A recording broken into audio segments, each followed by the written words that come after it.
Yo, what's up mga idol? Good morning. Ito po si Sir, taga Lucena City, mga lodi. Dumayo sa atin, nagpa-schedule. Bali mga idol, wala pa tulog si Sir. Talagang pinagawa sa atin para mapuntahan tayo mga lodi. Ito mga lods, bali GD110 Suzuki. Ang pinagagawa ni Sir dito, nausok. Ngayon mga lods, sa mga nagtatanong bakit daw nasisira yung ating block minsan or piston, nagkakatama. Dahil po minsan nasusunog ang ating clutch lining. Isa po ito sa sanhi kung bakit nasisira yung ating block. Isipin ng iba, clutch lining lang naman yan. Bakit nasusunog yung ating block? Bakit masisira yung ating cylinder block? Kasi po mga lods, yung pinaka-carbon nito, or tawagin natin pinaka-kahoy, ay nadudurog. Nagiging ganito. Tingnan nyo Yan, nasama sa... Yan nagiging itim siya. Nagkakaroon siya ng flux or oily dito sa ating piston, yung gaspang, kaya nasisira yung ating block. Ito yun. Kaya dapat pag na-slide yung ating lining, papalitan natin. Ito mga lods, yan kaya nagkakagasgas dahil hindi naman sasabihin na ubusan ng langis or hindi rin peke yung nilagay na langis, okay naman dahil sanhi po yan ang gaspang ng mga lining. Kaya kung maglalagay kayo ng lining, dapat original, kagaya ito, replacement lang to mga lods, hindi siya yung genuine.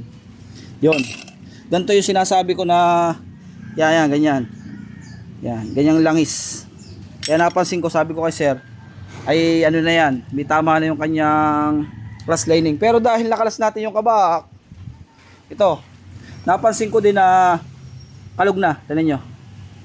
Ayan Kaya dapat general overhaul na. At okay naman, nag-decide si Sir na ipa-overhaul na dahil kita naman niya talaga nakalug yung kanyang main shop, yan Alright. Sige, overhaul natin mga lods. Kasi nasa loob yung kanyang bearing, hindi madudukot sa labas. Kung nasa labas, dudukutin natin ang welding. Kaso nasa loob. Kaya general overhaul siya. Tapos lilinisin natin para yung daloy ng bagong block maganda. Kasi kung magpaparibor pa tayo, magbe-break in pa si Sir ng napakanipis kasi ng liner niya, kaya bago na lang mga lodi. May dala naman si Sir na second hand, kaso laglag din. Kaya ito na lang mga lods, bago na yung ating block na ilalagay.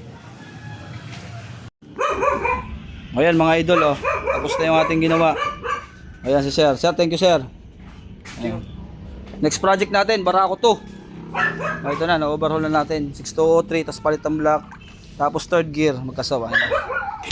Ayun, lakas pumaltag Ayan, overgas siya. Overgas.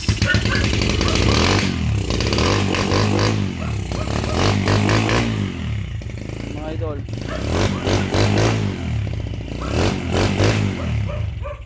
Yun. Alright.